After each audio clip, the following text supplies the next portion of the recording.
비타민 D는 피부 밑의 콜레스테롤과 햇빛 속의 자외선을 이용하여 피부에서 합성이 되며 간과 신장을 거친 후 활성형으로 바뀝니다.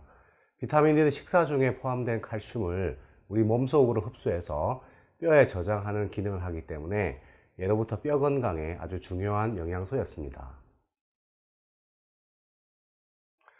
최근 연구에 따르면 비타민 D는 뼈 건강뿐만 아니라 혈압 및 혈당을 낮추는 역할을 하며 또 몇 가지 암 발생과도 그 연관성이 있다고 알려지고 있습니다. 체내 비타민 D의 상태는 혈중 25하이드록시 비타민 D 농도에 따라 구분을 하는데요. 30나노그램 per 밀리리터 이상을 충분하다, 그 다음에 20에서 30 사이를 불충분하다, 20 미만을 결핍으로 구분합니다. 우리나라의 경우 비타민 D가 충분한 경우는 전체 인구의 10% 미만으로 조사가 되어 비타민 D의 결핍이 아주 심각한 수준입니다.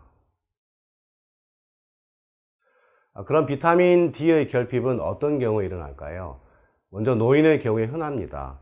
또 피부색이 검거나 실내 생활을 주로 하는 경우, 햇빛 노출이 적은 경우, 자외선 차단제를 많이 사용하는 경우에도 잘 발생하고, 비만하거나 담배를 피우는 경우에도 발생합니다.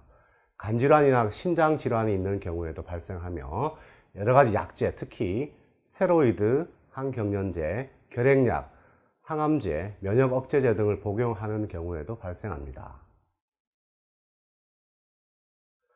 최근 고혈압 및 당뇨 등 만성질환이 증가함에 따라 심장병으로 인한 위험도 및 사망률이 증가하는 것도 큰 문제인데요. 최근 연구 결과 비타민 D의 결핍도 그 원인 중의 하나로 알려지고 있습니다. 즉 혈중 비타민 D 농도가 20에서 36 나노그램 per 밀리리터로 유지할 경우에 그 위험도 및 사망률이 가장 낮은 것을 알 수 있었고, 비타민 D의 결핍이 있을 경우 사망률이 증가하는 것으로 보고되었습니다. 뿐만 아니라 비타민 D 결핍이 있을 때 몇 가지 암의 발생률 증가와도 연관이 있다는 연구가 있습니다. 특히 대장 직장암, 유방암, 전립선암과 관계가 있는 것으로 알려져 있고, 그 외에도 췌장암, 난소암, 호지킨성 림프암과도 관계가 있다고 알려져 있습니다.